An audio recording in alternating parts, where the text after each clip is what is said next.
두 가지 영상을 보여드릴 건데 이제 영상이 좀 길어서 제가 1분씩 편집을 했어요. 스페인에서 찍은 타임랩스 영상, 하나는 이탈리아 시실리에서 촬영한 타임랩스 영상인데, 하나는 이제 삼성의 UHD TV에 커브드 TV가 나올 때 그 어떤 의뢰를 받아서 스페인에서 촬영을 했던 작업이고, 하나는 LG 디스플레이에서 그 HDR 기능이 나온 어떤 TV를 선전할 때 시실리에서 촬영한 영상을 편집한 것입니다. 한번 보면서 감상해 보도록 하겠습니다.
네, 두 영상 모두 해외에서 촬영을 했는데 모두 커머셜 작업으로 촬영한 영상들입니다. 지금은 이제 해외에 갈 수가 없지만은 그 시실리 영상 중에 이렇게 별이 쭉 떨어지는 그런 장면이 있었죠. 그 장면을 무려 한 6시간 정도 걸쳐서 촬영을 했었는데, 그때 그 바다 그 돌 위에 누워가지고 친구랑 이제 와인을 마시면서 타임랩스가 끝나길 기다렸던 그런 것들이 추억에 남는 것 같아요. 타임랩스는 사실은 이렇게 시간과 어떤 노력이 들지만 결과물을 보면 굉장히 아름답죠. 그래서 누구나 도전해보고 싶지만 사실은 초보자들도 쉽게 도전하기 어려운 그런 장르 같습니다. 타임랩스라는 사진 장르, 타임랩스를 사진이라고 해야 될지 영상으로 해야 될지는 모르겠지만 사실 영상에 가까운 장르라고 보시면 되겠죠. 물론 이제 사진을 활용한 영상이기 때문에 훨씬 더 고화질의 영상을 뽑을 수 있다는 그런 장르가 있죠. 사전적 의미로는 영상을 빨리 돌기, 그러니까 그림자나 구름, 별 같은 것 움직임이 거의 보이지 않는 심심한 그림이지만 빨리 돌리면 그 움직임이 극적으로 드러나 강한 인상을 줄 수 있으니까 타임랩스 영상을 찍는 거죠. 그러니까 시간의 흐름을 압축해서 표현하는 영상의 기법이다라는 생각이 듭니다. 아래쪽에 보면 이제 도표가 있는데 24프레임 per second에서 두 번째 그림 보면 1초 동안 24장의 그림을 찍는 게 실시간 영상이라면 타임랩스는 이걸 띄엄띄엄 찍기 때문에 시간이 훨씬 더 길게 걸리죠. 근데 그 시간을 압축해서 보면 아까 두 가지 영상처럼 빠른 고속 영상이 만들어지는 것이죠. 타임랩스는 기본적으로 컷을 이제 24프레임이면은 240장 정도, 그리고 30프레임이면 300장 이상 찍게 되죠. 그러니까 사진을 기본적으로 300장, 뭐 600장 이렇게 찍어야 되기 때문에 일반 사람들이 사실 도전하기는 사실 어려운 장르 같아요. 사진에 대해서 좀 어떤 깊이가 있어야 되고 이런 데이터나 이런 것들을 다룰 줄 알아야지만 가능한 장르이기도 하겠죠. 그리고 빛이 뭐 많이 바뀌는, 노출이 많이 바뀌는 시간대에 타임랩스를 많이 찍기 때문에 이런 노출이라든지 이런 것들을 어떻게 컨트롤할지를 잘 알아야지 타임랩스를 잘 찍을 수가 있겠죠. 자, 이거는 이제 해가 뜨기 전부터 해가 뜰 때까지 약 3시간 정도를 촬영한 타임랩스 영상. 이것도 역시 시실리인데 시실리의 라구사라는 지역에서 촬영한 사진이에요. 보시면은 굉장히 복잡하죠. 이제 노출이 엄청나게 복잡해요. 타임랩스를 처음 하시는 분들이 이게 굉장히 어려울 것 같지만 사실 되게 간단해요. A 모드로 그냥 걸어놓고 기다리기만 하면 되는 것이거든요. 근데 후반 작업에서 그걸 깜빡깜빡 하지 않도록 매끄럽게 해주는 것이 바로 핵심이라고 할 수가 있겠죠. 타임랩스를 찍기 전에 먼저 레졸루션 차트를 한번 볼 필요가 있는데 우리가 이제 보통 TV 같은 경우는 지금 HD TV로 많이 보고 있는데 뭐 유튜브나 이런 데는 UHD, 뭐 4K라든지 8K 같은 것들이 지원이 되죠. 해상도를 잘 보시면 알겠지만 HD는 가로 해상도가 1920, 그리고 4K는 가로 해상도가 3840, 그리고 8K 같은 경우는 가로 해상도가 7680 정도 됩니다. 그러니까 우리가 지금 쓰는 카메라 중에 그 해상도를 사실은 모두 만족하거든요. A7R4, A7 마크3나 이런 걸 쓰시는 분도 있겠죠. 2000만 화소 이상의 카메라라면 충분히 4K 이상의 화질을 만들어낼 수가 있다. 근데 이제 전문적으로 상업적으로 하시는 분들은 A7R4 정도를 많이 쓰신다고 보시면 되겠습니다. 그 이유 중에 하나가 지금 빨간색, 그리고 이제 파란색, 노란색, 주황색, 하얀색 도표가 있는데 잘 보시면 아시겠죠? 이거를 이제 핸드폰으로 하나 찍어 두시면 좋겠습니다. 여러분들도 보시면은 저도 오늘 포토샵으로 만든 건데 7R4가 가로 해상도가 9504예요. 그리고 7R3가 7950이고 8K 해상도가 7680, 그리고 4K 해상도가 3840이고 HD가 1920이죠.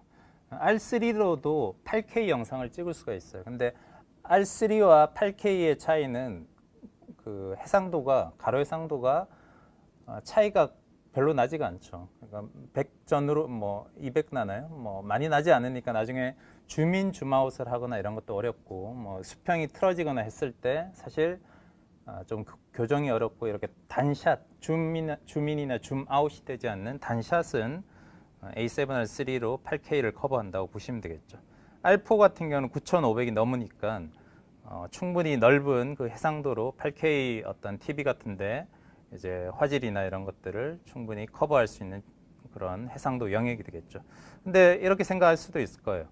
내가 지금 8K도 필요가 없는데 왜 그걸로 찍어야 될까? 이런 생각할 수가 있겠지만 지금 우리 몇 년 전만 해도 사실 HD TV에서 4K로 넘어갈 때 4K 다 필요 없다 그랬거든요. 근데 4K 해상도로 촬영한 그런 이미지들이 필요했기 때문에 사실 저희 같은 사람들이 오더를 받아서 여러 대기업들하고 일을 했었고, 8K도 아마 그런 시점이 오리라고 생각해요. 왜냐하면 그런 소스들이 많이 부족할 때 여러분들이 소스를 확보를 해놓으면 나중에 그 8K TV가 약간 상용화 됐을 때 그런 소스들을 찾는 클라이언트들이 생기면 그 사람들과 커넥션을 만들어낼 수 있는 그런 계기가 되겠죠. 물론 저는 8K 타임랩스를 찍진 않아요. 하려고 하니까 너무 시간도 많이 들고 사실 너무 힘들어서 지금은 하지 않는데, 타임랩스로 조금 더 이제 커머셜한 영역으로 가보고 싶은 분들은 큰 해상도로 원본을 받아두시는 게 미래를 위해서는 약간 보험 같다는 그런 생각이 듭니다. 타임랩스를 사실 초보자들도 뭐 이렇게 하지만은 그 조금 더 전문적인 영역으로 가면 풍경이라든지 또는 여행의 굉장히 퀄리티가 높은 영상, 또는 건축 분야에도 타임랩스를 많이 사용을 해요. 광고 분야에도 타임랩스를 사용을 하고 다큐멘터리에도 사용을 하죠. 그래서 영상 감독들이 다 찍으면 되지 않냐 생각이 들지만 사실 영상, 그 실시간 영상하고 타임랩스의 문법이 좀 다르기 때문에 사실 영상 감독들이 다 하지를 못해요.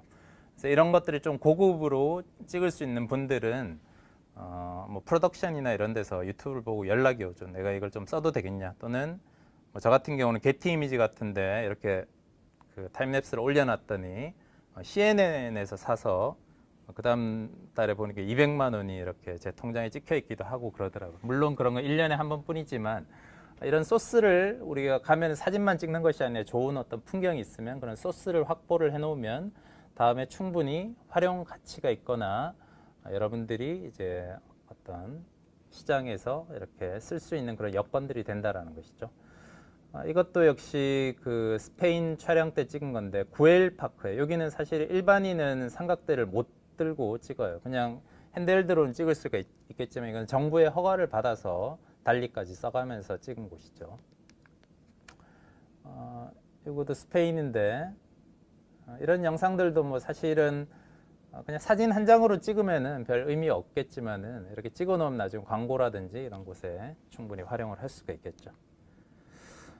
이거는 불광역에 있는 서울 기록원 작업을 서울시에서 의뢰를 받아서 서울시 다큐멘터리 소스로 찍은 것인데 보시면 알겠지만 이건 빌드 타임랩스라는 장르거든요. 이건 어떻게 찍냐니까 카메라를 아예 버릴 걸 생각하고 3년 전에 개발 당시부터 뭐죠 이렇게 공굴이라 그러나 딱 바닥에 박아버려요. 옥상 같은데. 그 다음에 구도를 딱 잡은 뒤에 조감도 보고 어디가 가장 메인으로 나올지를 몇 군데 찍어가지고 삼각대를 두고 카메라를 두고 매번 인터벌로 찍게 하는 거죠. 그리고 한 2주에 한 번씩 가서 배터리도 갈고 뭐 메모리도 갈고 인터벌 그 릴리즈 배터리도 갈고 이런 식으로 해가지고 3년을 모아서 찍은 게 바로 이 빌드 타임랩스예요.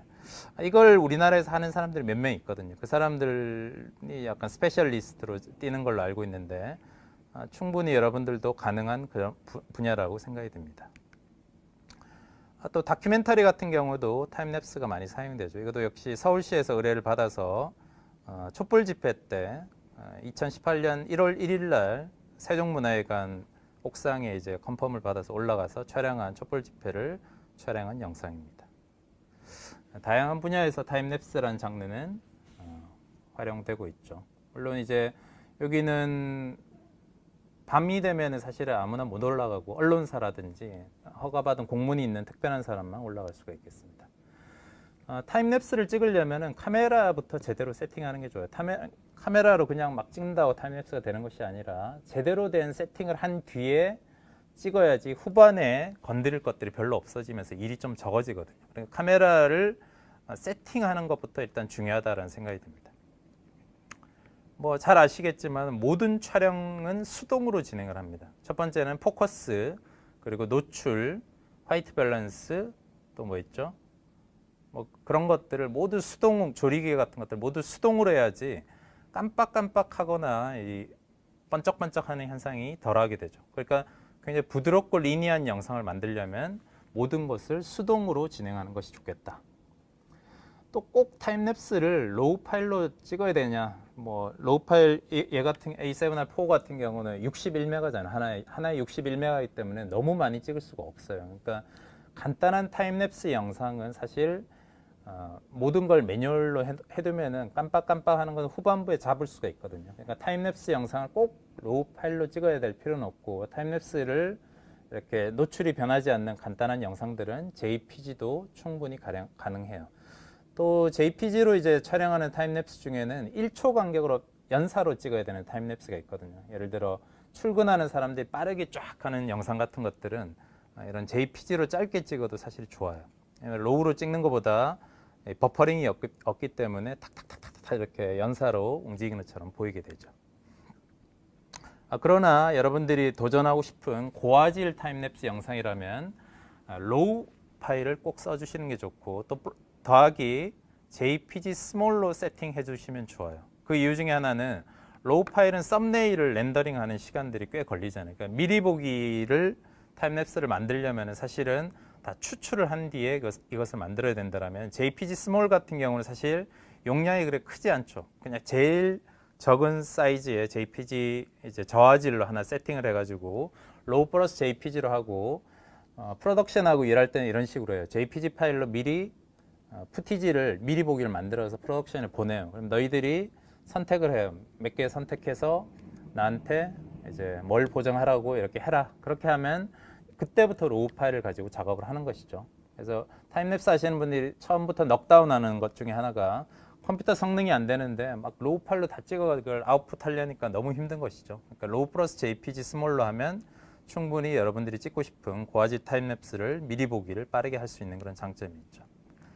또 뭐 삼각대를 쓰시는 분들 중에 여행을 하면 이제 삼각대 짐이 되잖아요. 그래서 그 여행 사진 같은 경우는 사실 삼각대가 용서가 되거든요. 뭐 맨 땡땡에 뭐 비 프리 뭐 이런 것들이 있는데 그런 것들은 사실은 그 타임랩스를 위해서는 거의 버려야 되는 삼각대라고 할 수가 있겠습니다.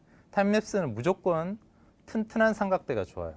꼭 뭐 카본, 뭐 가벼운 거 이런 것들은 사실 의미가 없어요. 왜냐하면 커머셜하게 진행을 하는데 조금의 흔들림은 나중에 결과물을 망칠 수가 있거든요. 그러니까 최대한 단단하고 무겁고 이런 것들이 사실 좋은 결과물을 만들어낼 수밖에 없죠. 또 이제 타임랩스를 할 때 삼각대를 꼭 다 뽑아서 찍을 필요가 없어요. 왜냐하면 삼각대를 다 뽑으면 아무래도 전체적으로 밸런스가 이렇게 아래쪽이 흔들리게 되죠. 바람에도 흔들리고 또 도시에서 찍어 보시면 아마 땅의 흔들림, 그 자동차 같은 것들이 움직이면 땅의 흔들림 때문에 사진이 많이 흔들리게 되는데 이렇게 풍경 타임랩스 같은 거 찍을 때 삼각대를 약간 낮춰서 찍으면은 좀 더 단단한 느낌으로 촬영을 할 수가 있고 오히려 흔들리지 않는 그런 샤프한 영상을 얻을 수가 있죠. 또 그 다이소 같은 데 가면은 이런 걸쇠랄까 이런 것들이 있는데 이런 것들을 해가지고 가방 같은 걸 걸어두면 좀 더 무게를 증가시킬 수가 있어서 그것들이 이제 흔들리지 않는 영상을 만들어 줄 수가 있다. 또 인터벌 릴리즈 쓸 때도 벨크로 있죠. 벨크로. 이것도 다이소에 파는데 다이소 가서 벨크로를 묶어 놓으면 바람에 인터벌 릴리즈가 흔들리다가 인터벌 릴리즈 그 단자가 빠지는 경우가 있어요. 그런 경우를 방지해 주기도 한다. 사실 왜 이런 것들 다 설명하고 여러분들 아실 것 같지만 실제 필드에 나가보면 실수들이 굉장히 많거든요. 별 실수 아닌 것 같지만 진짜 툭 쳐가지고 밤에 찍다가 인터벌 릴리즈가 빠지는 현상도 있고 그러니까 그런 것들을 미연에 방지하기 위해서 이렇게 하는 것이죠. 또 삼각대를 뽑을 때 제일 아랫단 부분이 가장 약해요. 그래서 타임랩스 찍을 때 제일 아랫단을 사실 뽑지 않고 그 위에 단부터 뽑아가지고 조금 높이를 낮추면은 좀 흔들림 현상을 방지할 수가 있죠.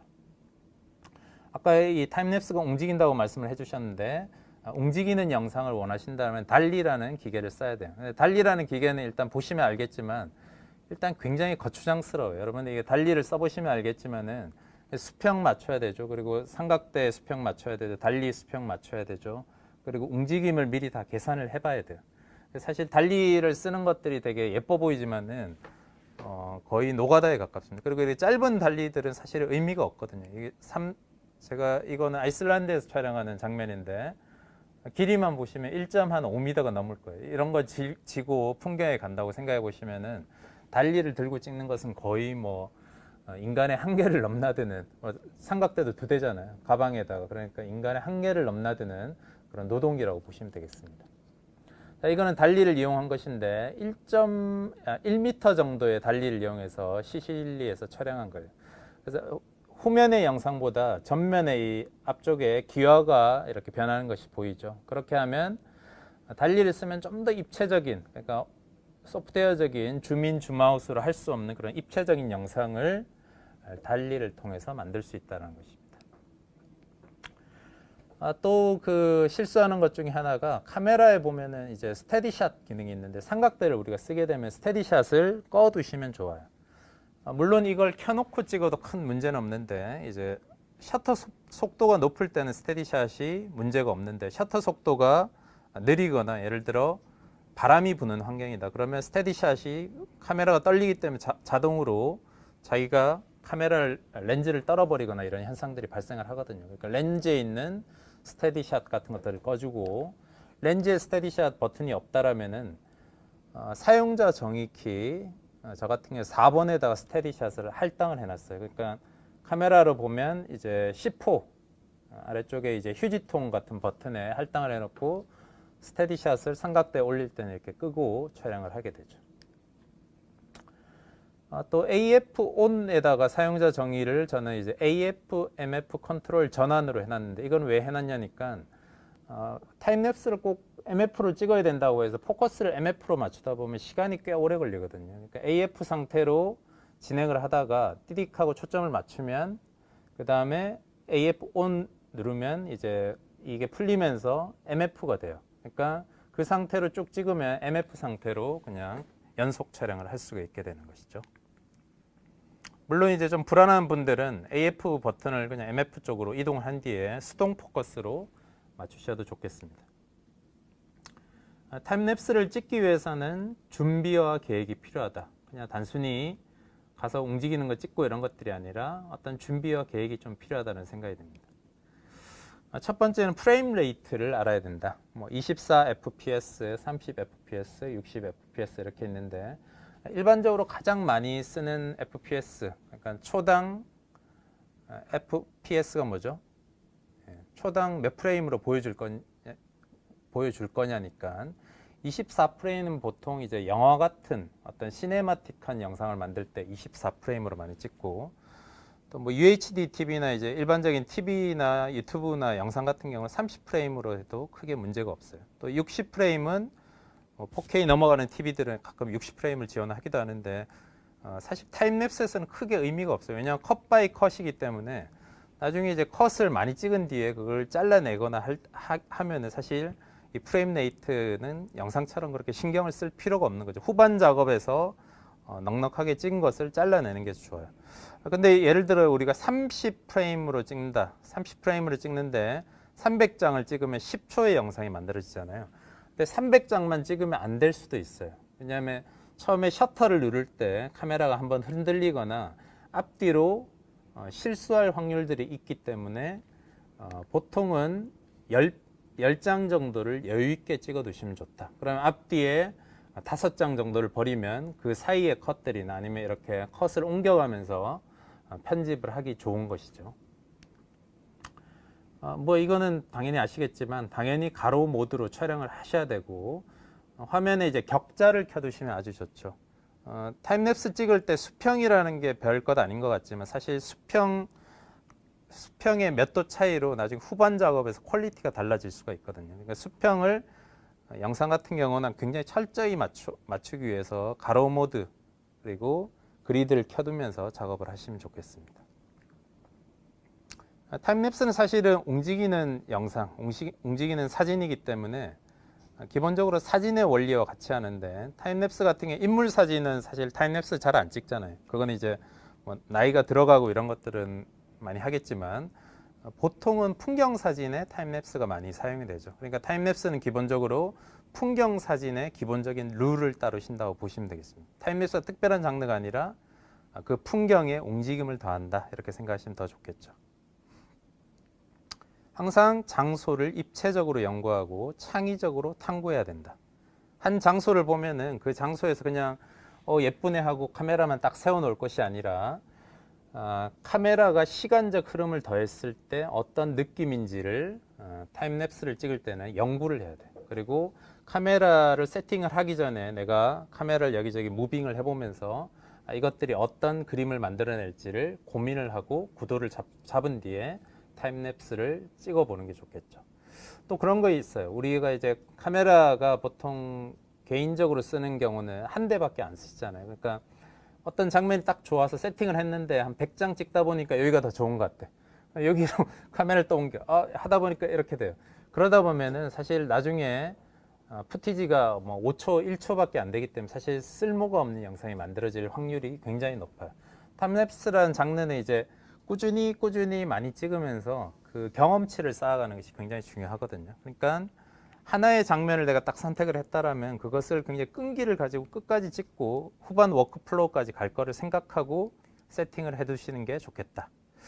또 여유가 되는 분들은 이제 메인 카메라, 뭐 R4나 R3나 막3 같은 카메라가 있다라면 뭐 6400, 또 RX100 같은 경우도 타임랩스 기능이 되잖아요. 그러니까 서브로 쓰는 카메라를 다른 화각으로 하나 잡아두는 거죠. 예를 들어 R3에다가 뭐 1, 2, 4를 세팅을 해놨다. 그러면 뭐 6400에는 70200 화각으로 세팅을 해놓고 와이드와 클로즈업을 같이 해놓으면 나중에 영상을 이제 교차 편집을 할 때 클로즈업, 와이드 같은 것들을 한꺼번에 쓸 수 있는 그런 장점들이 있죠. 그러니까 하나의 장소에서 굉장히 다양한 앵글과 다양한 각도를 고민하는 것이 바로 타임랩스 장르고 사진보다 사실 더 공이 들어가기 때문에 더 힘든 장르라고 할 수가 있겠습니다. 자, 이것도 뉴질랜드에서 촬영한 사진인데 타임랩스를 찍기 전에 미리 구도를 잡고 이렇게 찍어보는 것이에요. 그래서 나무가 있고 풍경이 있는데 근데 하늘에 보니까 구름이 별로 없잖아요. 근데 타임랩스라는 거 움직임이 있어야 되는데 사실 하늘에 구름이 없고 뭔가 달리도 없고 하면은 이거 찍어봐야 쓸 수가 없는 장면이 돼요. 근데 나무를 가까이서 봤더니 나무의 질감이라든지 이런 것들이 굉장히 아름답다라는 거죠. 그래서 제가 그냥 이렇게 찍기보다는 나무의 질감을 타고 저쪽 풍경으로 가는 듯한 느낌으로 한번 구성을 해봐야 되겠다 이렇게 하는 것이죠. 자, 이런 느낌이 되는 것이죠. 잘 보시면 하늘의 구름은 별로 움직이지 않잖아요. 하늘은 별로 변화가 없으니까 주변에 어떤 좀 스펙타클한 대상이나 서브젝트를 찾아가지고 거기다 움직임을 더해야지 훨씬 더 다이나믹한 영상을 만들 수가 있겠죠.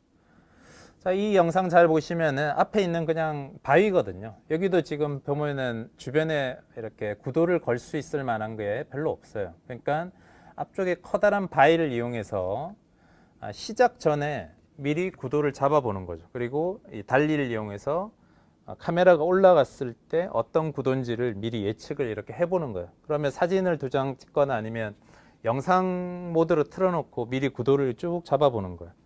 이런 타임랩스 같은 경우는 보통 1시간 이상 걸리거든요. 구름이 천천히 장중하게 넘어가는 것은. 근데 한번 실패하면 끝이잖아요. 그러니까 미리 구도를 잡고 이렇게 최종 결과물을 생각하면서 찍어보는 것이 좋겠다. 자, 여기도 가보니까 찍을 게 없어요. 뭐 주변에 걸릴 것도 없고 산도 없고 아무것도 없고 구름도 없고 하니까 여기는 그림자의 시간의 변화를 줘야 되겠다. 근데 이날이 제가 촬영 마지막 날이었거든요. 그러니까 그림자로 할 수 있는 거는 시간의 변화를 길게 주는 것밖에 없으니까 그냥 차 옆에 세워놓고 노래 들으면서 한 4시간 정도를 그냥 걸어놨어요. 그러니까 쫙 그림자가 빠지는 그런 영상이 완성이 되는 것이죠. 그러니까 타임랩스는 역시 뭐 사진의 일종이긴 하지만 순간순간 풍경을 보고 얻어지는 그런 아이디어를 반영하지 않으면은 그냥 심심하고 평범한 영상이 될 확률이 굉장히 높아져요. 자, 이거는 뉴질랜드 한 스팟에서 제가 주변에서 하루 동안 찍은 건데 굉장히 다양한 색채와 다양한 프레임과 다양한 어떤 형태가 존재를 하고 있죠. 그러니까 영상이라는 건 사실 한 컷으로 승부를 하지 않잖아요. 여러 컷들이 모여가지고 하나의 영상이 만들어지기 때문에 그런 영상을 만들기 전에 다양한 컷들과 앵글을 사실 계산하고 찍어야지 이렇게 하나의 결과물을 제대로 만들 수가 있다는 말씀이 되겠습니다. 예, 여기 다음에 이제 카메라를 세팅하는 법을 알려드릴 텐데 첫 번째는 아까 말씀드렸듯이 모든 타임랩스 영상은 수동 모드로 진행을 한다. M 모드, ISO 고정, 노출 고정, 뭐 셔터 스피드, 조리개, 화이트 밸런스 이런 것들 모두 고정으로 촬영을 해야 된다. 이게 가장 기본이고 보시면 아시겠지만 노출이 변하지 않아요. 주변의 노출이 변하지 않고 하늘의 컬러가 변하지 않고 단지 구름의 움직임만 있죠. 그러니까 이런 류의 타임랩스 영상 사실 노출이 변하지 않는 뭐 정오라든지 뭐 2, 3시 또 오전 같은 때는 이런 류의 타임랩스 영상을 찍기가 좋아요. 노출이 급격하게 변할 때 이게 사실은 굉장히 어려워하는 장르인데 이걸 이제 타임랩스 하는 사람들 데이 투 나잇이라는 장르로 부르고 이때는 노출을 M 모드로 따라갈 수가 없었어요. 과거에는 이거를 M 모드로 따라가며 찍는 작가들이 있었는데 지금 이제 소프트웨어가 워낙 좋아져서 사실 그럴 필요는 없고 여러분들이 카메라에 있는 A 모드로 진행을 해요. 그리고 ISO를 고정시키거나 또는 ISO 요즘 오토 기능이 있으니까 ISO 오토 중에 ISO를 예를 들어 100에서 400까지 제한을 시키면은 이렇게 어두워질 때도 막 ISO가 6400 이렇게 올라가지 않고 그냥 적절한 노출로 이렇게 가게 되는 것이죠. 이거는 조금 이따가 제가 카메라 세팅하는 법은 카메라와 이제 메뉴를 보면서 직접 알려드리도록 하겠습니다. 역시 노출이 급격하게 변하는 일몰 시간에 이때는 절대 M 모드를 쓰시면 안 됩니다. 왜냐하면 후반부로 갈수록 노출이 어두워지고 또 뭐 하이라이트가 날아가고 이런 현상들이 발생을 하기 때문에 절대 노출이 변하는 시간에는 M 모드로 촬영을 하지 마시라. 그래도 일출 시간인데 이것도 일출 시간이니까 노출이 하늘에서 이제 붉게 타오르니까 노출이 어느 정도 변하겠죠. 이런 류의 시간들은 절대 M 모드로 촬영을 하면 안 되고 A 모드로 촬영한다. 물론 이제 포커스, 조리개 이런 것들은 수동으로 고정을 하고 A 모드일 때는 뭐만 변하게 되죠? ISO 고정이면 셔터만 변하게 돼요. 그러니까 셔터가 예를 들어 저녁에는 뭐 1초가 나왔다가 뭐 6시에는 1초가 나왔다가 오전 7시에는 예를 들어 100분의 1초가 나올 수가 있겠죠. 근데 수동으로 그걸 변경하기 어려우니까 A 모드에 조리개를 고정시켜 놓으면 셔터는 자동으로 밝아질수록 따라가게 돼 있는 것이죠. 예, 그래서 카메라를 직접 보면서 타임랩스 세팅을 하는 법을 한번 알려드리도록 하겠습니다. 카메라를 제가 켜고 메뉴를 보면서 한번 메뉴와 이 카메라를 조작하는 것을 한번 보면서 세팅을 한번 하도록 할게요. 아까 물어보셨던 대로 1, 2, 4가 세팅이 되어 있는데 이걸 앞에 캡을 빼면 여기 방송하는 장면이 중계가 되기 때문에 캡은 그대로 꽂아두고 하도록 할게요. 첫 번째는 M 모드로 촬영을 하라 그랬잖아요. M 모드로. 그래서 M 모드로 세팅을 해요. 타임랩스를 찍기 위해서 M 모드로 먼저 세팅을 하고, 자, 여기에 이제 비밀이 있는데 예를 들어 ISO가 내가 100으로 세팅을 했어요. 우리가 실수하는 것 중에 하나가 예를 들어 ISO를 100으로 세팅하면 조리개를 막 조여요. 풍경 사진처럼. 조리개를 내가 10일까지 조였다. 뭐 셔터가 예를 들어 12시쯤에 125분의 1초가 나왔다. 그럼 어떤 현상이 발생할 수 있을까요? 조리개를 너무 조이면 어떤 현상이 발생을 하냐니까 화면에 그 뭐죠? 센서의 먼지 같은 것들이 화면에 점점점 나타나요. 사진은 뭐 한 장이니까 툭 지울 수가 있지만 영상 같은 경우는 센서의 점이 20개가 나왔다. 그러면 300장을 20장씩 다 힐링 브러쉬를 찍으면서 지워야 된다는 것이죠. 그러니까 조리개를 사실은 고화질 타임랩스의 그 핵심 중에 하나는 조리개를 너무 조이지 않는 것이에요. 광각 렌즈 같은 경우는 조리개를 한 8 이하로 쓰시면 좋아요. 8도 좀 강한데 5.6 정도. 그러면 만약에 셔터가 올라가게 되겠죠. 5.6 정도 하면 셔터가 올라가면. 그럼 셔터가 올라가면 어떤 현상이 발생을 하냐니까 저속 셔터일 때는 타임랩스가 125분의 1초 이하로 내려가는 저속 셔터일 때는 셔터의 오차가 별로 없어요. 카메라 제조사마다 셔터의 오차가 별로 없어서 플리커, 화면의 깜빡임이 별로 발생을 하지 않는데 조리개를 열고 대낮에 촬영을 하면 셔터가 막 몇천 분의 1초나 몇백 분의 1초로 뛰게 되겠죠. 이러면 어떤 현상이 발생을 할까요? 800분의 1초인데 예를 들어 805분의 1초로 찍힐 수도 있어요. 왜냐하면 소수점 오차들이 있을 수가 있죠. 801분의 1초. 그러니까 어떤 샷은 801분의 1초, 어떤 샷은 800분의 1초, 어떤 샷은 795분의 1초로 찍힐 수가 있기 때문에 그때 플리커, 깜빡깜빡하는 현상들이 많이 발생을 하거든요. 그래서 이때 광각 렌즈를 쓸 때 하나의 팁은 셔터 속도를 줄이는 방법은 뭐가 있을까요? ND 필터를 장착을 하면 셔터 스피드가 늘어지게 되겠죠. 예를 들어 뭐 이런 식으로 늘어지게 되는데 지금은 사실은 소니 렌즈 같은 경우는 이 플리커가 많지 않아요. 거의 없다고 해도 무방한데 최신 렌즈들은 예전에 나왔던 이제 조리개를 이렇게 조였던 그런 기계식 렌즈들은 사실 플리커가 많이 나타났었거든요. 그때는 사실 ND 필터까지 써가며 찍었는데 지금은 사실 그 정도까지 셔터를 생각하며 찍지 않아도 사실 후반 작업에서 거의 잡을 수 있다고 생각이 들어요. 근데 제가 추천드리는 방법은 200분의 1초 이하로 세팅을 하는 것이죠. 그러면 이제 조리개를 너무 조이지 않고 셔터를 늦출 수 있는 방법은 사실 ND 필터를 좀 밝음, ND8이나 이런 것들을 써주면 대낮에는 셔터를 늘려가면서 촬영을 할 수가 있게 되죠. 또 메뉴에서, 펑션에서 화이트 밸런스를 뭐 수동으로 해야 된다 이렇게 생각할 수도 있는데 사실 우리가 세팅을 로우로 해두면은, 로우 파일로 해두면은 화이트 밸런스를 수동으로 할 필요가 없잖아요. 왜냐하면 후반 작업에서 이것은 조정할 수가 있기 때문에 화이트 밸런스는 굳이 수동으로 하지 않고 오토 화이트 밸런스로 하셔도 무방하다. 또 마이 스타일도 로우 파일에서는 전혀 작동하지 않기 때문에 마이 스타일도 건드리지 않으셔도 좋겠다. 제가 여기 아까 AF ON에다가 뭐죠? AF, MF 전환 버튼을 설정을 해놨다 그랬잖아요. 그래서 보통 타임랩스를 찍을 때 여기다 우리 AF, MF 버튼이 있는데 구도를 세팅하고 MF로 이렇게 전환을 하고 사실은 많이 찍거든요. 근데 그게 귀찮은 분들은 AF ON에다가 세팅을 하고 이렇게 하면 지금 아까 AF 상태에서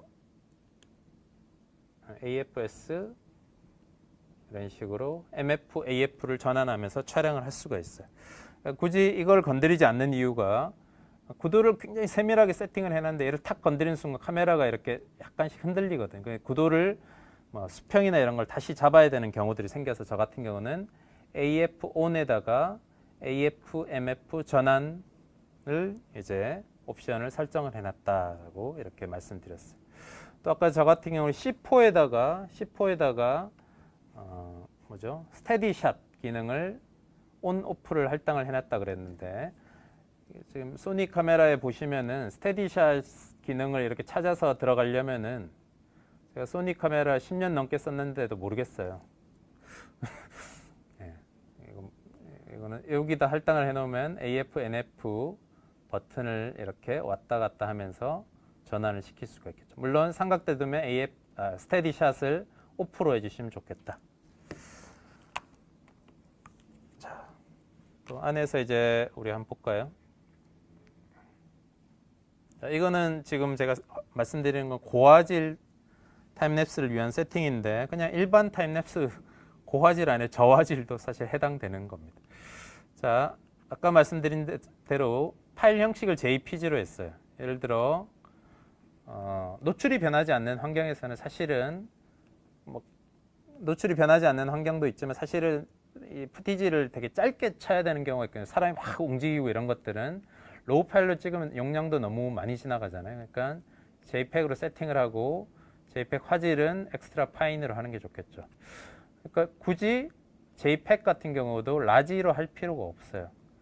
짧게 쓸 타임랩스 정도면 2600만 화소 정도로도 충분할 것이고 조금 더 고화질, 뭐 노출이 변하고 이제 풍경의 밀도가 조금 있는 그런 것들은 로우 플러스 JPEG 그리고 이걸 비압축으로 해놓으면 사실 용량이 너무 커지거든요. 이거는 후반에서 잡을 수가 있으니까 JPEG 크기는 스몰, JPG 화질은 표준으로 해서 아까 말씀드렸던 대로 JPG를 나중에 다 찍고 난 뒤에 프리뷰 용도로 제작해서 사용하시면 좋다.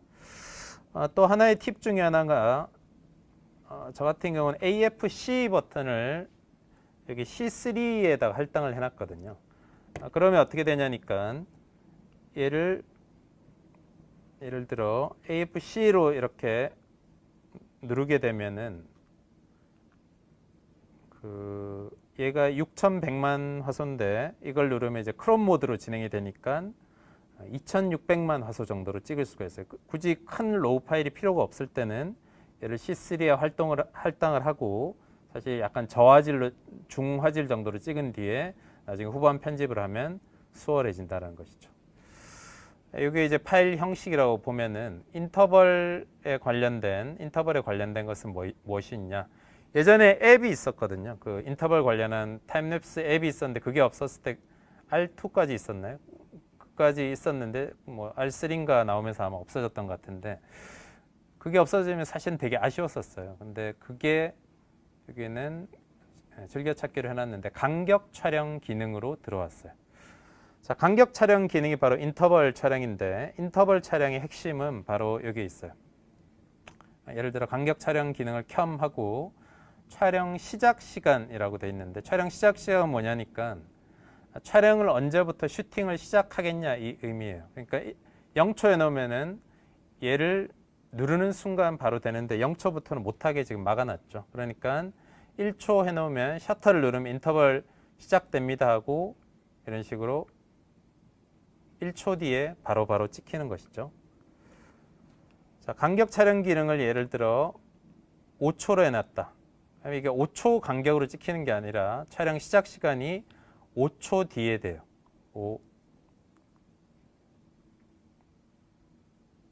이런 식으로 되는 것이죠. 자, 근데 이 기능이 왜 필요하냐?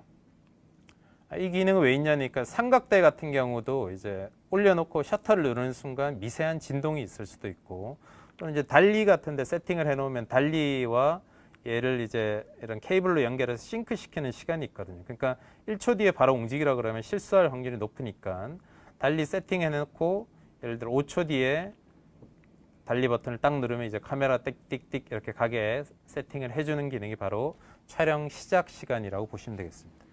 예전에는 이제 타임랩스를 찍을 때 타임랩스의 촬영 간격과 시간을 다 계산을 했었거든요. 근데 여기에 간격 촬영 기능에 보면 촬영 간격을 계산을 해보면은 내가 찍어야 될 시간이 얼만큼 되는지가 다 계산이 돼서 나와요.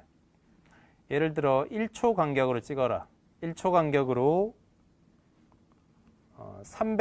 300장 찍어라.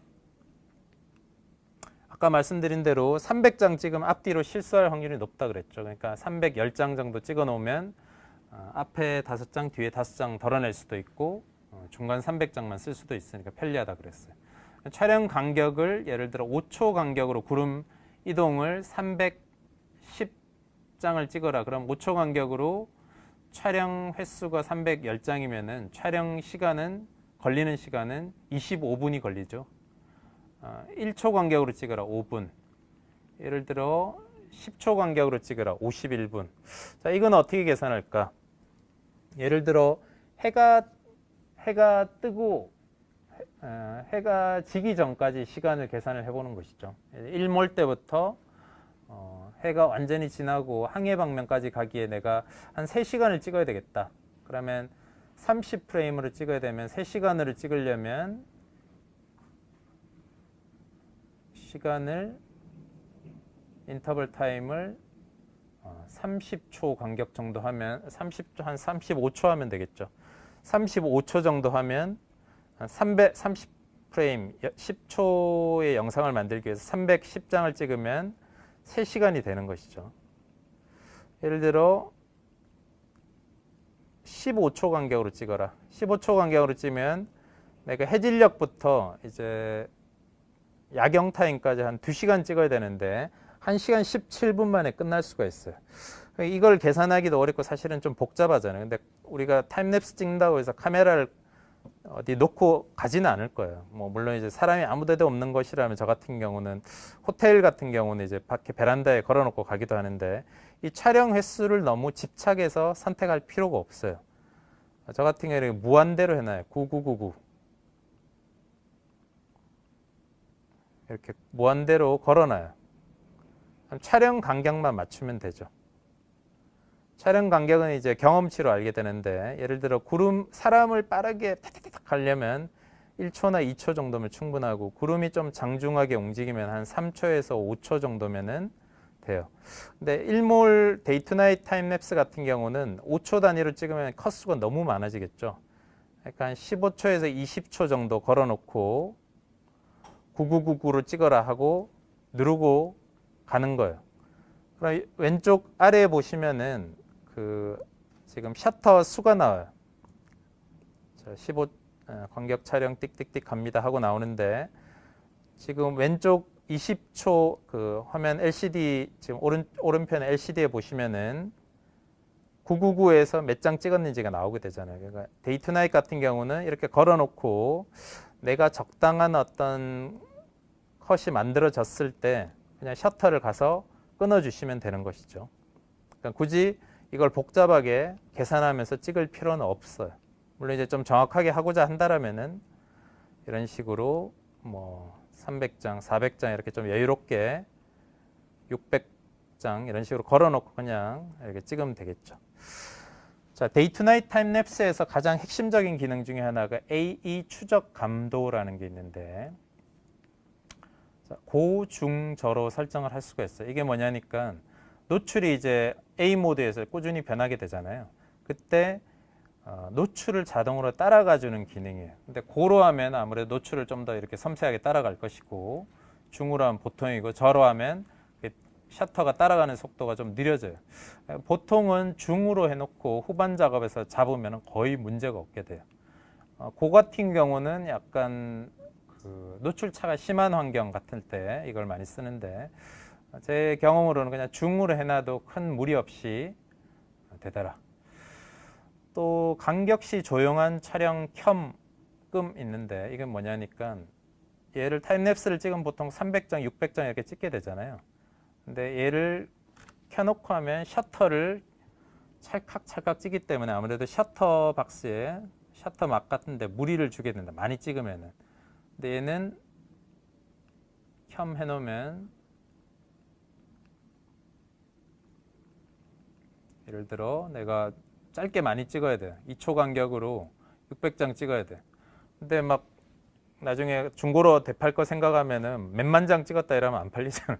그러니까 간격시 조용한 촬영을 켜놓고 이렇게 하는 거죠. 탁 찍으면, 셔터나 이런 데 기계적으로 좀 무리가 덜 하게 되겠죠. 물론 이제 조금 그 디테일이나 이런 것들이 아무래도 좀 떨어질 수도 있겠지만, 사실은 영상 같은 경우는 후반 작업에서 좀 더 그 해상도를 줄이는 과정에서 또 살릴 수 있기 때문에 간격시 조용한 촬영을 켜두면 좋아요. 또 하나의 이유 중에 하나는 카메라가 이제 흔들릴 확률이 좀 더 적어져요.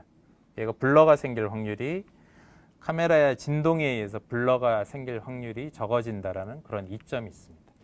하여튼 M 모드로 촬영을 할 때는 이런 식으로 세팅을 해요. 근데 우리가 데이 투 나잇 기능으로 촬영을 할 때는 모든 게 사실은 똑같은데, 데이 투 나잇으로 할 때는 A 모드로 촬영을 한다 그랬죠. 아까 말씀드린 대로 데이 투 나잇으로 할 때는 A 모드로 찍기 때문에 조리개를 설정을 하면 셔터는 지가 따라가게 돼 있어요. 예를 들어 조리개가 너무 개방돼서도 안 될 것이고 너무 조여져서도 안 돼요. 그 이유는, 너무 조여놓고 찍으면 아까 점도 발생되지만은, 지금 ISO 100일 때 F9에 야경을 찍으면 30초 넘어갈 수가 있거든요. 그러니까 인터벌 타임으로 보면 30초 안에 30초 간격으로 찍어야 되는데 뭐 40초가 나온다든지 이런 현상이 발생을 할 수가 있어요. 그러니까 이때도 역시 조리개를 조금 뭐 4.0이나 5.6 정도 해놓고 촬영을 하시면 좋아요. 근데 모든 게 고정인데, 사실 ISO를 100으로 해놓으면 5.6일 때, 예를 들어 야경일 때 30초 넘어갈 수도 있거든요. 근데 ISO를 너무 높여 놓으면 셔터 스피드가 빨라져서 좀 밋밋한 사진이 나올 수도 있죠. 그래서 하나의 팁으로는 ISO 오토를 쓰는 거예요. ISO 오토를 쓰는데, ISO 오토를 쓰면 ISO가 100부터 12800까지 그냥 자동으로 가버리게 돼요. 근데 고화질 타임랩스 같은 경우는 최대한 ISO를 적게 쓰는 게 그 낮은 단계로 써주는 게 좋거든요. 이게 50은 설정이 안 되니까 100부터 ISO를 한 400까지만 올려라, 이렇게 설정을 하면 ISO 오토일 때, 예를 들어 셔터가 예를 들어 뭐 낮에는 125분의 1초 나왔다가 좀 저녁쯤 되면 뭐 5초 이렇게 넘어가면 유연하게 이제 ISO 오토가 자동으로 넘어가요. ISO 오토라고 해서 순식간에 노출이 쭉 변하는 건 아니잖아요. 리니어하게 노출이 서서히 변하기 때문에 ISO 오토에다가 최대 이 설정을 제한을 두면 좀 더 리니어한 그 데이 투 나잇 영상을 만들 수 있습니다. 이게 이제 그 M 모드와 A 모드의 타임랩스 기본 세팅이에요. 별거 없죠. 생각해 보니까 별거 없는데 뭐 대단한 것처럼 여겨지는데, 사실 이거보다 더 중요한 거는 후반 작업이거든요. 그래서 이 컴퓨터로 돌아가서 후반 작업에서 어떻게 리니어한 영상을 만드는지를 한번 시연을 해보도록 하겠습니다. 네. 고화질 타임랩스의 워크플로우를 이제 설명을 드릴 건데, 타임랩스 영상 제작의 후반 워크플로우 솔루션은 이렇게 몇 가지가 있어요. 여러분이 많이 쓰시는 라이트룸 같은 프로그램이 있을 것이고, 요즘 이제 유튜브 하시는 분들은 프리미어 많이 쓰시더라고요. 근데 그 영상계 포토샵 같은 프로그램이 있죠. 바로 애프터 이펙트, 중간에 있는 애프터 이펙트가 있을 것이고, 그 플리커, 깜빡깜빡 하는 현상을 없애는 가장 좋은 어떤 플러그인이라고 할까요? 그 프로그램 중에는 LR 타임랩스라고 하는 왼쪽 아래에 있는 이 프로그램이 있어요. 그리고 맥 쓰시는 분들은 파이널 컷으로 많이 편집을 하시고, 요즘은 이제 다빈치 리졸브라는 프로그램이 고급 기능은 이제 돈을 사서 써야 되지만 좀 일반적인 기능들은 사실 무료로도 거의 사용이 가능하더라고요. 그러니까 그런 것들 이용해서 색 보정이나 후반 작업 하시는 분들도 봤습니다. 자, LR 타임랩스와 이제 라이트룸, 그리고 어도비 브릿지, 포토샵, 그리고 애프터 이펙트, 이게 타임랩스를 전통적으로 하는 사람들이 가장 많이 워크플로우에 활용하는 세 가지 프로그램이에요. LR 타임랩스를 유료로 구매하면 약 10몇만 원 하고, 라이트룸 같은 경우는 월 구독하면 11,000원 정도, 11,000원 정도 하죠. 포토샵하고. 그리고 애프터 이펙트는 다시 구독을 하면은 23,000원인가 아무튼 그 정도 드는 걸로 알고 있어요. 이 세 가지 프로그램을 쓰려면은 LR 타임랩스는 이제 싱글 프로그램이라서 사고 나면 끝인데, 최소 이제 한 4만 원 이상의 비용이 라이트룸과 애프터 이펙트에 발생을 하는 것이죠. 근데 여러분 핸드폰 요금 내죠, 뭐 라이트룸 내죠, 뭐 넷플릭스 보죠, 이러니까 이렇게 하다 보면 월 구독 하다 보면 10만 원 훌쩍 넘어가기 때문에 사실 이건 고화질 타임랩스를 만드는 일은 남의 일이 돼버린 것이죠. 근데 애프터 이펙트 같은 경우는 하이퍼랩스 하시는 분들은 필수적이거든요. 애프터 이펙트의 가장 그 핵심적인 기능 중에 하나가 워프 스테빌라이저라고 이제 흔들림 보정 기능이 있는데, 그 손으로 이렇게 쭉 들고 찍는, 뭐 삼각대로 들고 찍는 하이퍼랩스 같은 경우는 애프터 이펙트 말고는 사실 거의 대안이 없다고 생각하시면 되겠습니다. 그리고 후반에서 이제 세밀한 어떤 조정들, 뭐 샤픈이라든지 또 타임랩스에 굉장한 그 꼼수들이 많거든요. 실수들을 감추는 그런 꼼수들이나 합성 같은 경우는 사실 애프터 이펙트만한 프로그램이 없는데, 저도 써보니까 너무 어려워요. 저도 쓰긴 하는데 타임랩스의 기본적인 기능 말고는 거의 뭐 활용을 안 하고 있는데, 뭐 모션 그래픽이나 이런 거 하시는 분들은 애프터 이펙트를 많이 쓰시죠. 근데 뭐 써보시려면 이제 어도비 쓰시는 분들은 30일 무료로 쓸 수가 있는데, 그 이후로는 유료로 되니까 이 강의에는 맞지 않는 것 같고, 제가 이제 추천드리고 싶은 거는 그 LR 타임랩스가 400장까지는 무료 보정이 가능해요. 이게 역시 무료 프로그램인데 좀 더 그 장수를 많이 하려면 이제 유료로 결제를 해야 되겠죠. 그리고 라이트룸은 월 결제로 많이 쓰시니까 거의 쓰신다고 보시고, 다빈치 리졸브 같은 경우는 색 보정이나 이런 것들의 그 대부분의 기능들을 사실은 거의 사용할 수가 있더라고요. 그러니까 푸티지 제작이나 색 보정이 가능하니까 LR 타임랩스, 다빈치 리졸브를 무료로 쓰시고, 라이트룸 정도는 사실 사진이나 영상하는 사람들 거의 쓰니까 이 정도는 써주시는 게 좋지 않나라는 생각이 듭니다. 고화질 타임랩스 워크플로우를 실제 한번 시연을 해볼 텐데, 뭐 시간이 많지 않지만 짧게 한번 시연을 해보겠습니다. LR 타임랩스, 라이트룸, 그리고 다빈치 리졸브를 이용해서 하나의 푸티지를 만드는 과정을 제가 생성을 해보도록 할게요. 일단 로우 파일하고 이제 푸티지 아웃풋 파일은 제가 만들어 왔는데, 어떻게 만들어지는지를 한번 보여드리고 여러분들이 직접 이제 한번 찍어 보신 뒤에 사실 결과물을 만들어 보는 게 가장 좋은 공부라는 생각이 듭니다. 이건 어제 촬영한 사진인데, 어제 날씨가 되게 예쁘더라고요. 하늘이 예뻐서 그냥 하늘, 저희 집에서 이제 베란다 문 열어놓고 5초 간격으로 찍은 거를 합쳐봤어요. 그래서 어제 타임랩스 폴더를 하나 만들어서 약 366개, 좀 여유있게 아까 찍으라고 말씀드렸는데 이렇게 366개 로우 파일을 찍었어요. 이것을 정오에 찍었으니까 정오에 찍은 사진들은 노출의 변화가 거의 없어요. 노출의 변화가 없고 구름의 움직임만 있는 것이죠. 아까 말씀드렸듯이 노출의 변화가 없는 시간에는 무조건 M 모드로 촬영을 한다. M 모드로 촬영한 사진을 이제 어떻게 보정하는지를 한번 보도록 하죠.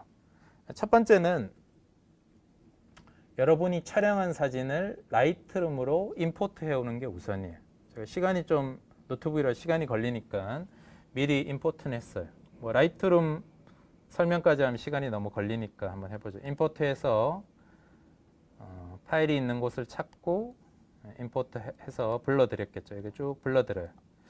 자, 이것도 역시 이제 사진을 보면 미리 보기로 보면 큰 문제는 없어 보이는데, 이걸 영상으로 나중에 만들어 보면은 밋밋하고 또 약간의 미세한 그런 깜빡임들이 발생이 될 수가 있어요. 그러니까 이거를 영상처럼 부드럽게 처리를 하기 위해서는 처음과 끝 사진을 가지고 수정을 하시면 좋다. 그래서 이거 처음과 끝 사진을 수정하기 위해서는 첫 번째 사진을 열어놓고 여러분이 사진을 수정하는 것처럼 그냥 수정을 해요. 클리어리티 좀 올리고 바이브런스만 올려도 사실은 훌륭한데 콘트라스트까지 좀 올렸다고 치죠. 얘를 이제 첫 번째 사진이라고 치면은 첫 번째 사진에 이제 별점 5점을 주고 얘를 수정한 것을 카피하고 카피하도록 할게요. 그러면 이 수정 내역이 복사가 돼 있을 거예요. 그리고 마지막 사진을 클릭을 하고 여기다가 디벨롭 세팅에 페이스트, 그러니까 이전에 했던 것을 붙여 넣는 것이죠. 여기도 별점 5점을 줘요. 두 장에 별점 5점짜리 사진이 생겼어요. 그러니까 첫 번째 사진 하나, 두 번째 사진 하나. 자, 근데 얘는 이제 라이트룸 같은 경우는 이거를 저장하기 전까지는 저장 내역이 반영이 되지 않거든요. 그러니까 두 가지 사진을 선택을 하고 메타데이터를 세이브해요. 메타데이터라면 XMP, 로우 파일에 따라다니는 XMP 파일로 생성을 해주거든요. 그럼 세이브 메타데이터 투 파일 하면 두 장의 사진에 이제 XMP가 생성이 돼요. XMP는 이 두 장의 파일의 수정 내역이라고 보시면 돼요. 자, 이것을 LR 타임랩스에서 불러드려요.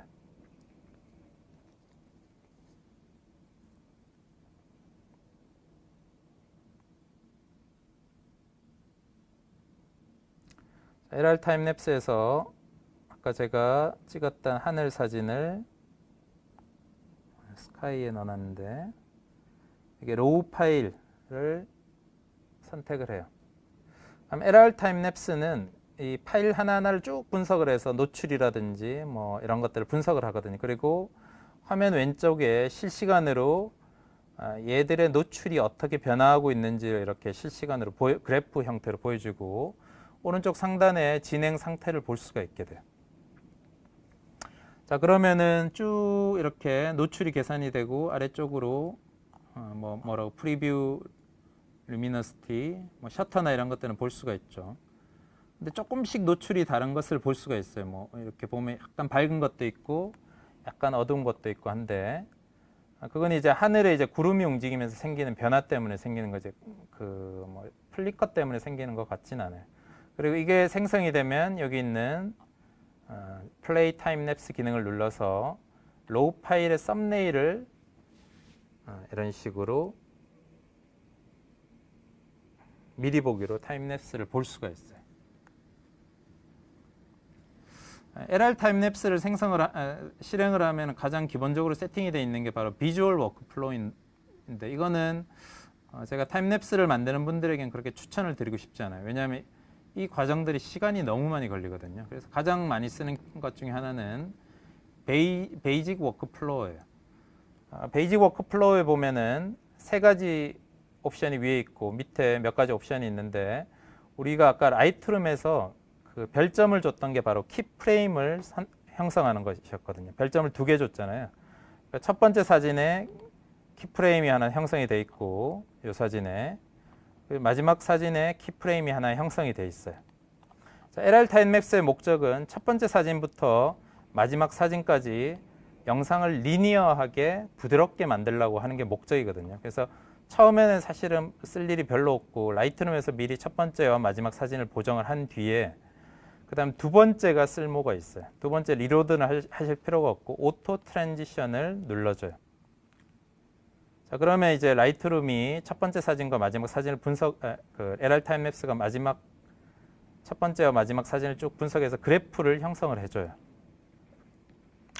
자, 그 다음에 이제 중요한 게 바로 디플리커라는 건데 디플리커라는 게 뭐냐니까 깜빡깜빡임을 얘가 방지해주는 역할을 해요. 여기 보면은 그래프가 왼쪽에 보면 두 가지의 그래프가 있죠. 첫 번째는 녹색, 파란색이 있고 그 다음 녹색이 있는데 녹색은 뭐냐니까 LR 타임랩스가 만들어내는 곡선이고 파란색은 로우 파일 원래의 곡선, 그러니까 화면에 약간의 미세한 노출차가 있는 것을 LR 타임랩스는 오른쪽으로 갈수록 리니어하게 부드럽게 만들어주고 이쪽으로 갈수록 약간 거칠게 만들어주는 역할을 하죠. 이걸 또 너무 오른쪽으로 이렇게 하면 사실 좀 별로 좋지 않은 효과가 내기 때문에 보통 20에서 30 사이로 10에서 이렇게 30 사이로 곡선을 이렇게 부드럽게 보면서 어플라이를 눌러주시면 됩니다. 자, 어플라이를 눌러준 데에는 뭘 하냐니까 세이브를 해줘요. 세이브를 해주는 건 뭐냐니까 여기서 여기까지 XMP 파일을 강제적으로 생성을 해주는 것이에요. 자, 이것을 생성을 해주면은 아까 우리 스카이의 로우 파일 폴더를 보면 XMP 파일이 아까 처음과 마지막만 있었는데 쭉 만들어진 것을 볼 수가 있어요. 이것을 라이트룸에서 사진들이 이제 쭉 있겠죠. 근데 첫 번째 사진과 마지막 사진은 아까 우리가 XMP를 만들었는데 이 중간 사진에 XMP가 없으니까 보정 내역이 없잖아요. 그러니까 모든 사진을 컨트롤 A에서 선택을 하고 메타데이터를 리드, 읽어달라. 그러면 아까 그 파일에 있는 XMP 파일을 쭉 읽어와요. 자, 그러면 어떤 현상이 발생을 할까? 우리가 첫 번째 사진에 보정했던 것들이 마지막 사진까지 쭉 붙어가게 돼 있어요. 거의 마법 같은 효과죠. 그래서 첫 번째 사진 열어보고 두 번째 사진 열어보면 이런 식으로 굉장히 부드러운 느낌의 뒤에는 아직 적용이 안 됐죠. 시간이 조금 걸리더라고요. 노트북에서 진행을 하다 보니까 아무래도 느린데 여튼 이렇게 쭉 하면 XMP 파일이 붙으면서 기존 보정 내역들이 LR 타임랩스에서 반영됐던 리니어한 보정 내역들이 쭉 들어오게 되죠. 자, 여기가 이제 마무리라고 보시면 되겠는데 얘들을 모두 선택해요. 그 다음에 이 아이들을 엑스포트 해준다. 엑스포트는 어디다 해주냐? 데스크탑에 해주는데 데스크탑에 뭐 스카이 이걸 알아보기 좋게 나중에 해주시는 게 좋아요. 나중에 막 폴더들이 많아지면서 헷갈리거든요. 그럼 스카이라는 폴더 안에 예를 들어 3000 픽셀로 그럼 내가 3000 픽셀이면 사실은 HD 정도밖에 못 만드니까 3840 4K 이상으로 만들려면 한 4500에서 또는 5000 픽셀 정도 저장하라 이렇게 명령을 해주면 되겠죠. 라이트룸에서. 그리고 파일 세팅은 이제 그 고화질 타임랩스에서 사실은 애프터 이펙트 넘어가고 하면은 TIFF 16비트를 많이 쓰는데 그 정도까지는 지금 다루기엔 너무 무거우니까 JPEG의 sRGB의 퀄리티는 100. 아까 말씀드렸듯이 스카이에 5000 픽셀로 저장하라고 했으니까 이미지 사이즈 부분을 리사이즈 투핏의 롱 엣지, 그러니까 가로 긴 변을 5000 픽셀로 저장하라 하고 이게 중요한데 아까 그 다빈치 리졸브의 무료 버전 같은 경우는 샤픈 기능이 빠져 있어요. 샤픈을 하려면 유료를 써야 되거든요. 그래서 강제적으로 샤픈 4 스크린 하이를 해두면 샤픈이 원본이 굉장히 강하게 먹혀요. 이거를 다시 리사이즈 하면은 샤픈이 줄어들면서 굉장히 샤프한 영상을 만들어낼 수가 있어요. 또 영상 파일 같은 경우는 굳이 메타데이터를 이렇게 다 달아서 할 필요가 없어요. 그래서 메타데이터로 나중에 전달할 때 저 같은 경우 프로덕션에 전달할 때도 카피라이트 온리 해두면 그 파일 안에 있는 메타데이터를 모두 지워버리고 뭐 우리가 촬영한 데이터들은 어떤 카메라인지 어떤 조리개인지 알 수 없게 되거든요. 자, 그러면 이 상태로 내가 스카이 500 픽셀로 익스포트 하라 이렇게 명령을 해놓으면 쭉 가죠. 자, 그러면 이제 우리가 할 일은 뭐냐니까 요거 딱 틀어놓고 이제 핸드폰으로 유튜브를 보면 됩니다. 이거 할 때 다른 거 건드리면 엄청 느려지거든요. 얘는 백그라운드로 그냥 걸어두면 뭐 자거나 하는데 이때 뭐 또 다른 작업한다고 또 불러오면 얘가 엄청 느려지게 돼요. 그러니까 타임랩스라는 게 사실 시간과의 싸움이라서 이게 타임랩스를 좀 전문적으로 하시는 분들은 이 뭐죠? 서버를 두고 컴퓨터를 굉장히 여러 대 두고 이런 작업을 많이 하세요. 스레드를 한꺼번에 컴퓨터가 쓰면은 느려지는 현상이 발생하기 때문이죠. 하여튼 이거는 너무 오래 걸리니까 제가 취소를 하고 만들어진 것들을 한번 보면은 이렇게 되는 것이죠. 지금 아까 얘기 2500 말고 5000 픽셀 말고 2000 픽셀로 쭉 저장을 하면 이런 식의 JPG 파일이 만들어지게 되는 것이.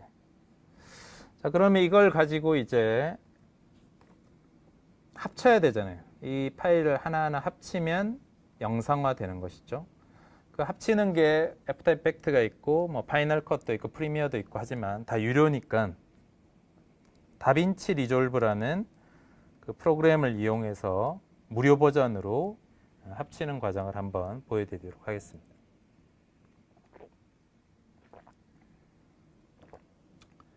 다빈치 리졸브를 열면 이게 프로젝트를 설정하게 돼 있는데 프로젝트를 뭐 스카이로 제가 설정을 해서 오픈을 해보죠. 이런 거 보면 거의 현기증 나죠. 너무 막 창이 많아서. 근데 너무 많으니까 제가 핵심만 딱딱 집어 드릴게요. 첫 번째는 프로젝트를 설정을 했는데 프로젝트를 파일에서 쭉 내려오다 보면 프로젝트 세팅이라는 부분이 있어요. 이거 아마 맥하고 PC가 좀 다르라고 보는데 프로젝트 세팅에서 내가 하고자 하는, 만들고자 하는 해상도를 설정을 해야 돼요. 근데 내가 5000 픽셀로 했으면은 뭐 3840으로 할 수가 있겠지만 사실 5000 픽셀로 안 했다라면은 뭐 2500 픽셀 정도 했다면 1920 HD 정도도 충분하겠죠. 그리고 내가 만들려는 영상의 프레임 레이트를 30프레임으로 할 건지 24프레임으로 할 건지 보통 뭐 30프레임 많이 하니까 30프레임으로 해보죠. 이게 중요한데 이걸 설정을 해놓고 세이브를 해줘요. 그래야지 이 영상을 들여왔을 때 30프레임 영상을 제대로 만들 수가 있게 돼요. 다빈치 리졸브에서 왼쪽 아래 보면 미디어라는 부분이 있는데 미디어에서 윈도우 탐색기처럼 폴더를 찾아 들어가요. 그 다음에 우리가 그 아웃풋했던 파일이 지금 여기 들어있거든. 타임랩스 JPG 2500. 그래서 이걸 쭉 해보면 미리 보기를 볼 수가 있는데 얘를 클릭해서 이 아래로 미디어 풀이라는 데 끌어당겨. 이게 이제 타임랩스를 만들기 위한 기본 준비입니다. 얘가 이제 보시면은 1에서 363장의 JPG 파일을 이렇게 모아서 보여주는 것이죠. 좀 이상한 게 옆 테두리가 잘려 있죠. 왜 그러냐니까 이 사진 자체 파일은 3:2 정도의 비율을 가지고 있는데 영상 파일은 16:9 비율이기 때문에 이걸 조정을 해 줘야 되는 것이죠. 그걸 조정할 수 있는 게 바로 에디트인데 에디트로 가서 얘를 타임라인으로 끌어와요. 끌어오면 스페이스를 누르면 이렇게 미리 보기를 보여줘요. 자, 이게는 여기가 첫 번째 영상의 첫 번째고 여기가 영상의 마지막인데 자 2500이니까 가로 픽셀이 2500이니까 1920보다는 훨씬 더 여유가 있죠. 그러니까 첫 번째 그 뭐죠 영역에다가 줌을 해주는 거예요. 줌을 쭉 이렇게 오른쪽으로 당겨주면 이렇게 전체적으로 이렇게 좀 와이드하게 좀 줌했다가 시작을 했다가 여기다가 키프레임을 딱 걸어주고 마지막 라인으로 와서 줌을 이렇게 뺐다고 치죠. 물론 이제 까만 테두리가 나오지 않게 이렇게 하고. 자, 그러면 어떻게 되는지 한번 볼까요?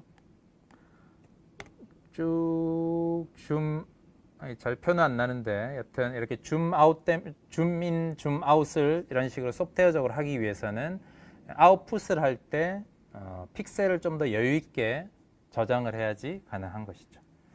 자, 역시 뭐 이렇게 해서 이제 기본적인 내가 뭐 이렇게 타임라인으로 불러오는 끝났다라면 다빈치 리졸브의 가장 장점 사실 이 색 보정 장치에 있거든요. 뭐 우리가 쓰는 커브 같은 것들도 쓸 수가 있고 뭐 다양한 색 보정 툴들이 있어요. 그런 것들로 인해서 좀 더 이렇게 색다른 그런 컬러의 영상을 만들어 볼 수도 있겠죠. 뭐 이거는 라이트룸에서 진행을 하셔도 되고 후반에서 다빈치 리졸브에서 컬러 에디팅 작업을 진행을 하셔도 좋겠습니다.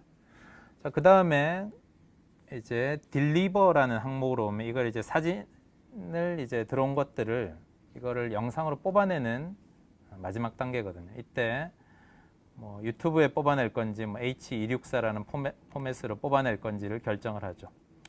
자, 이거를 데스크탑에 스카이라는 MOV 파일로 저장해라. 세이브. 그리고 H264라는 코덱으로 저장을 하고 1920, 1080, 30프레임으로 해라 하고 add render queu를 하면 오른쪽에 렌더 큐에 이렇게 생기게 돼요. 이게 끝난 게 아니라 여기서 스타트 렌더를 해요.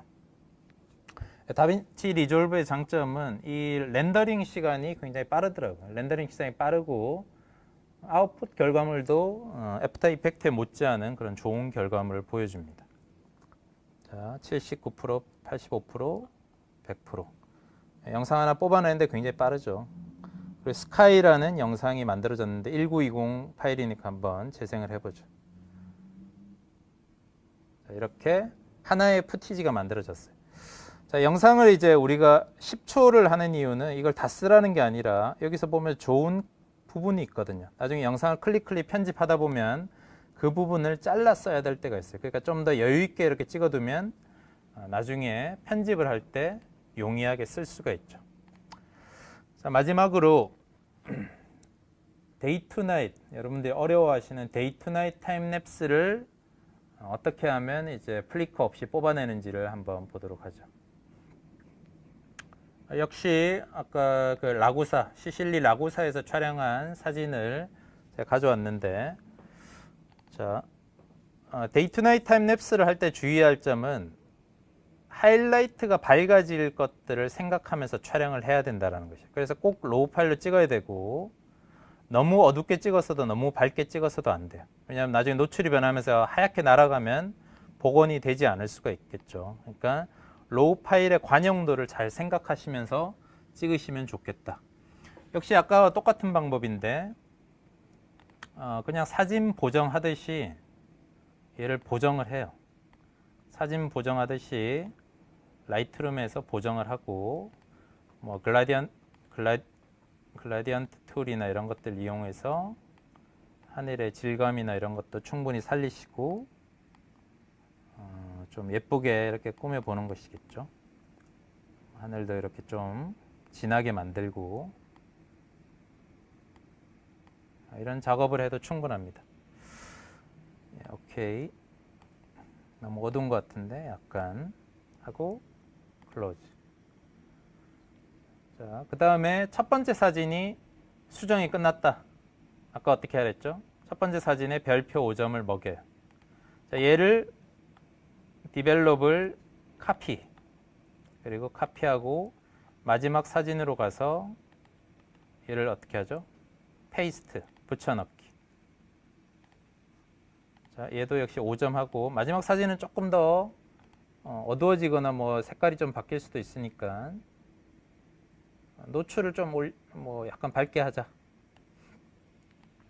이렇게 될 수가 있겠죠. 자, 그 다음에 어트리뷰트 특성으로 가서 별점 5점 한 것만 보여주세요. 첫 번째 사진과 두 번째 사진이 이렇게 수정이 완료됐어요. 자, 근데 이제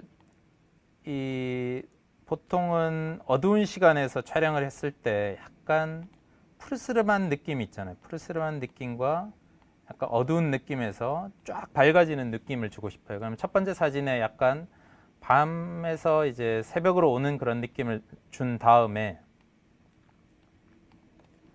요거를 중간에 하나 잡아주는 사진이 하나 있으면 좋겠다. 그러면 이제 이게 총 300장짜리니까 한 200장쯤에 얘를 디벨롭한 거를 카피를 하고 200장쯤에 붙여 넣어요. 디벨롭 패스트. 오케이. 그 다음에 5점. 그 다음 어트리뷰트에서 별점 5점 준 것만 보고. 자, 근데 중간 게 너무 색깔이 변해버렸잖아요. 그러니까 원본 사진처럼 다시 바꿔볼게. 자, 약간 옐로우를 주고 후반에 갔을 땐 약간 밝아지면서 더 옐로우가 들어가는 그런 영상으로 가겠다. 그러면 이제 세 장의 사진은 이렇게 되는 것이죠. 블루톤에서 가다가 옐로우, 옐로우, 더 밝아지는 옐로우 이런 식으로 되는 것이겠죠. 그러면 세 장, 이거는 이제 좀 과도하게 보여주기 위해서 보여드리는 건데 얘들의 세 장의 사진을 선택하고 역시 메타데이터, Save Metadata to File 이거를 단축키로는 커맨드 S나 맥은 커맨드 S 그 PC는 컨트롤 S입니다. 역시 세 장의 파일에 메타데이터가 형성이 됐어요. 그 다음에 LR 타임랩스로 와서 라구사의 데이 투 나잇 파일을 로우 파일을 폴더를 열어요. 역시 LR 타임랩스는 자동으로 첫 번째 사진부터 마지막 사진까지 쫙 분석을 해요. 이걸 분석해서 이제 여기에 그래프들이 쭉쭉쭉쭉쭉쭉 이렇게 만들어지는 게 아마 보일 거예요. 자, 여기 그래프가 가는 게 보이는데 이 그래프가 다 갈 때까지는 미리 보기가 안 돼요. 그래서 이 그래프가 갈 때까지 기다려주는 게 좋다.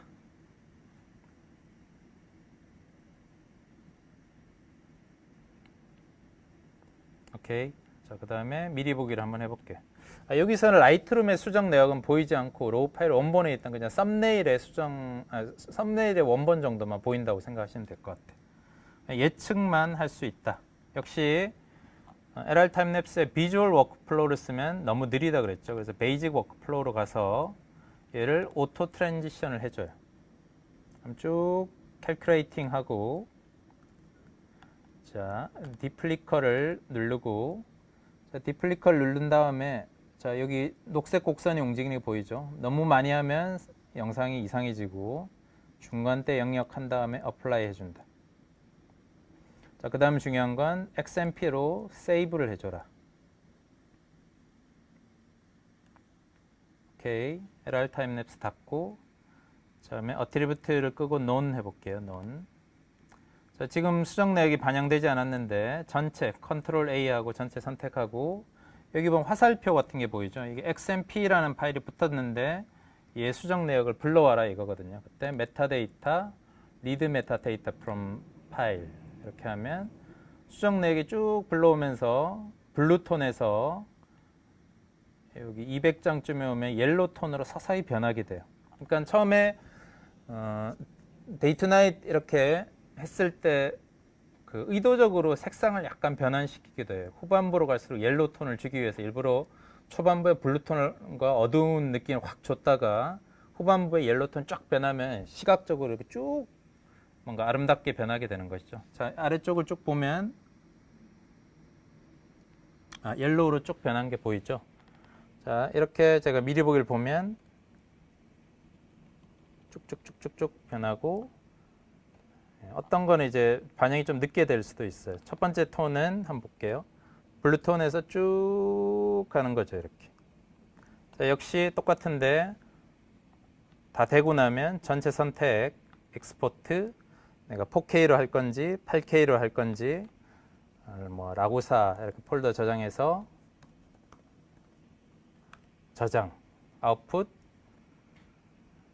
시간이 없는 관계로, 그 다음에 뭐죠? 다빈치 리졸브에서 아까처럼 똑같은 과정을 거쳐서 이제 푸티지를 만들어내면 이런 식의 영상이 하나 완성이 되죠. 쭉 가는 거죠. 다시 크게 볼게요.